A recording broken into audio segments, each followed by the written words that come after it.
Hepatitis A worse than COVID? It's an inflammation of the liver caused by the hepatitis A virus.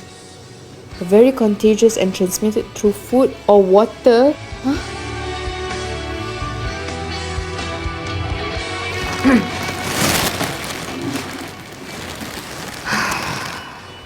Okay, dia tengah sakit. Jangan tanya soalan yang bukan-bukan. Sabar kasih.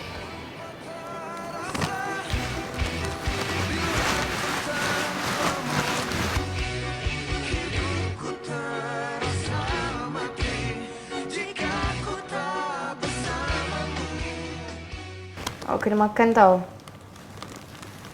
Lepas makan, awak kena terus makan ubat. Sebab dah lewat dah ni, so awak kena makan cepat-cepat. Okay? Nanti saya akan masuk untuk check balik. You better don't cheat, ah? I'm watching you. Yes, I can make design for clothes and hijab. I already attached to you some of my work at the email. Well, I'm so sorry I can only work from home. That's why I only apply for part-time designer. Awak! Ya, ya. Alamak. Okey, coming kejap. Aduh.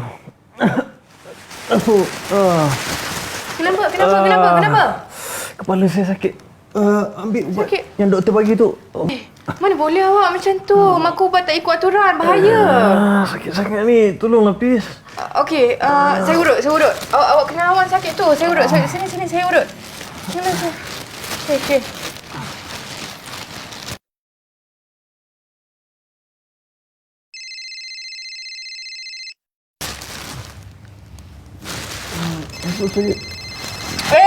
Tak payah. Sibuk aja nak fikir-fikir pasal kerja lah apalah. Awak tu kena tidur, kena rehat. Saya dah off dah phone ni. Kena nanti lambat awak nak elok.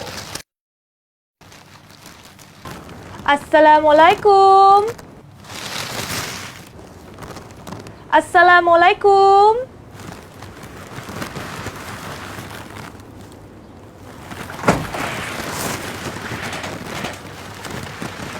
Waalaikumsalam.